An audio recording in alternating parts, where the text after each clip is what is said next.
पा रहे हैं, कुछ किया नहीं है इन चीजों के बारे में, तभी तो ये बातें उठ रही हैं। तीसरी बार वो कह रहे और हैं कि आप लोग भी इन्हीं को उछालते हो। नहीं मैम, इसलिए मैं आपसे बात करूँ, कह रहे हैं तीसरी बार भी उन्हीं की सरकार बन रही है। कौन कह रहा है?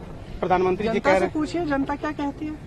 आपको जनता क्या से पूछिए। मैम, आपको क्या पब्लिक का मूड क्या लग रहा है? आपने तमाम रैलियां की हैं आप। मुझे तो पब्लिक का मूड लगता है कि ऊब चुके हैं और परिवर्तन चाहते हैं, क्योंकि जनता भी ये सब नहीं सुनना चाहती। जी जनता चाहती है कि अब अपनी जो समस्याएं हैं उनका समाधान हो। जी। और 10 साल हो गए हैं, बेरोजगारी बढ़ रही है, महंगाई बढ़ रही है, तमाम जो समस्याएं, जनता का जो संघर्ष है वो बहुत ज्यादा बढ़ गया है। और चाहे जो भी जिस तरह से कमाने की कोशिश कर रहा है, चाहे खेती में चाहे कुछ भी हो, वो पूरा कर नहीं पा रहे हैं।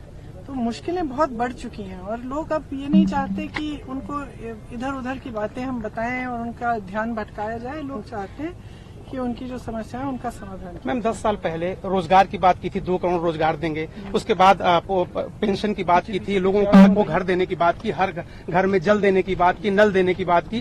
दिया क्या? दिया क्या बताइए, अब बताइए दिया क्या? दिया क्या? वो 15 लाख रुपए खाते में आए, वो 2 करोड़ रोजगार मिले, कुछ नहीं दिया।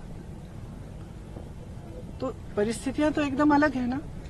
परिस्थितियां ये हैं कि जितने भी आपने वादे किए उनको आपने पूरा नहीं किया। हाँ, इवेंट खूब हुए, G20 हुआ, ये हुआ, वो हुआ, तमाम प्रधानमंत्रियों ने, राष्ट्रपतियों ने कहा कि भाई मोदी जी बहुत महान हैं, ये सब हुआ।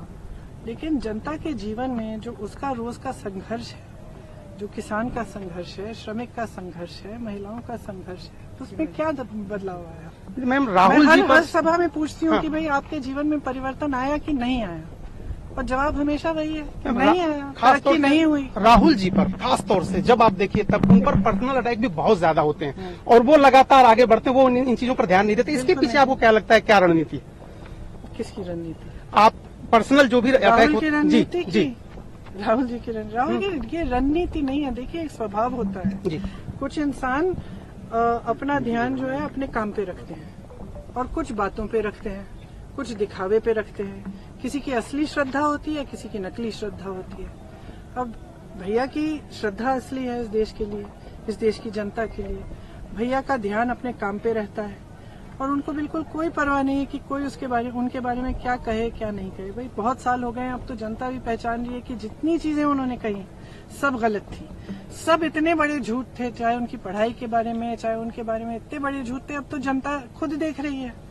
तो ये चीजें जो है ना, ये समय के साथ सब सच्चाई आगे आ जाती है। यही हमारे धर्म की परंपरा है, हमारे देश की परंपरा है, हमारी पुरानी सामाजिक परंपरा है कि जो सत्य है उसी का जीत होता है। मेरा आखिरी सवाल मैम, पूरे कांग्रेस के लोग भी और देश के लोग जानना चाहते हैं, अमेठी रायबरेली से चुनाव लड़ेंगे क्या? आप बताएंगे।